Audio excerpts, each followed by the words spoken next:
यानी कि 2027 तक ये फ्रेट लोडिंग को 3000 मिलियन टन तक लेकर के जाना है। और इसी लक्ष्य की दिशा में एक 8 सदस्यीय कमेटी का गठन किया था रेलवे ने, और उसने अपनी जो रिपोर्ट सौंपी है उसमें 2 एरियाज में खास तौर पे काम करने का जिक्र किया है। सबसे पहला एरिया है इंफ्रास्ट्रक्चर रेडीनेस, यानी कि अगर आपको माल ढुलाई बढ़ानी है तो आपको वैगन प्रोक्योरमेंट बढ़ाना होगा, लोकोमोटिव का प्रोक्योरमेंट और प्रोडक्शन बढ़ाना होगा।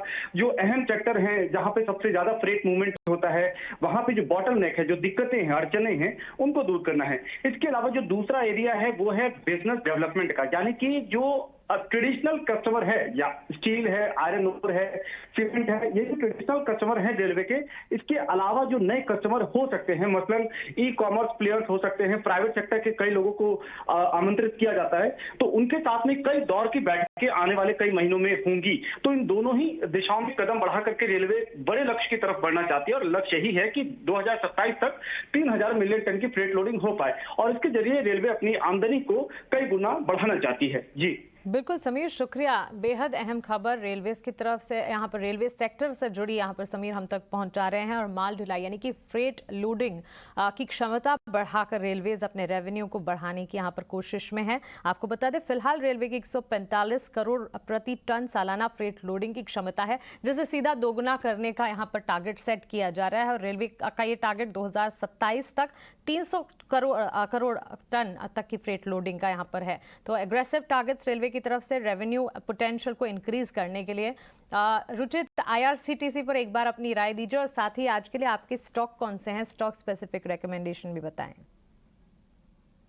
आईआरसीटीसी पे ओवरऑल ब्रॉडर आउटलुक पॉजिटिव है। ये स्टॉक में हमने एक अच्छी बाइंग इंटरेस्ट रिसेंटली देखी जब ये 700 के आसपास था, और जो ब्रेकआउट्स हमने रिसेंटली देखे उसमें अच्छे वॉल्यूम्स पैन आउट हुए थे। तो यहाँ पे डेफिनेटली अगर mid to long term perspective है तो बाय ऑन डिप्स की रणनीति देखिए, और जब भी डिक्लाइंस आते हैं नियर फ्यूचर में मार्केट के साथ साथ, तो लोअर लेवल्स पे स्टॉक में फिर से एंट्री करने को देख सकते हैं। और जहाँ तक स्टॉक पिक आई थिंक जो मैंने डिस्कस किया है with in the mid cap pharma space का हमने डिस्कस किया था सिंजीन का। तो सिंजीन मुझे लग रहा है कि आने वाले समय में एक अच्छे returns as a defensive place play out कर सकता है, तो सिंजीन में खरीदारी की जा सकती है। सिंजीन है रुचित की तरफ से उनकी रिकमेंडेशन आज के लिए। 650 के टारगेट्स को मानकर चले। मिड कैप प्लेस में सिंजीन में भी अच्छी मजबूती, 2.25% की तेजी के साथ ये ट्रेड एक्शन।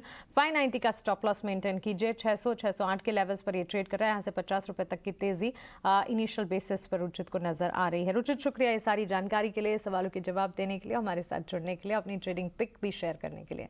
इसी के साथ मिड कैप मसाला को हम यहीं समेट रहे हैं, लेकिन आगे कॉर्पोरेट कनेक्शन आपके लिए लेकर आएंगे। आप बने रहें ईट नाउ स्वदेश के साथ। नमस्कार।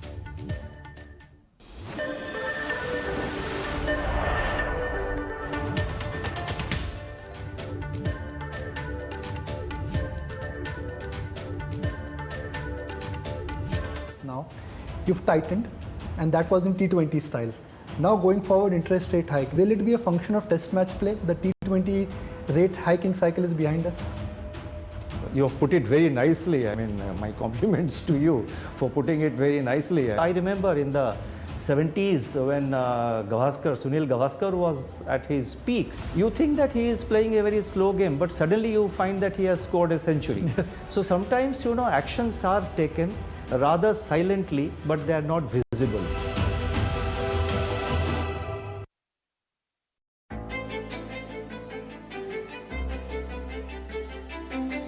All these stocks should really gain in the second stage of the bull market. See, public sector basically is technically the problem is the government not having a very well defined disinvestment program.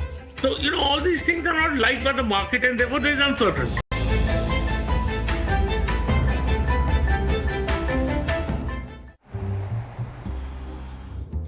You look lovely. Eyes on the road, mister. Don't worry. Asta will make sure I don't cross the line. MG Asta, the AI affair.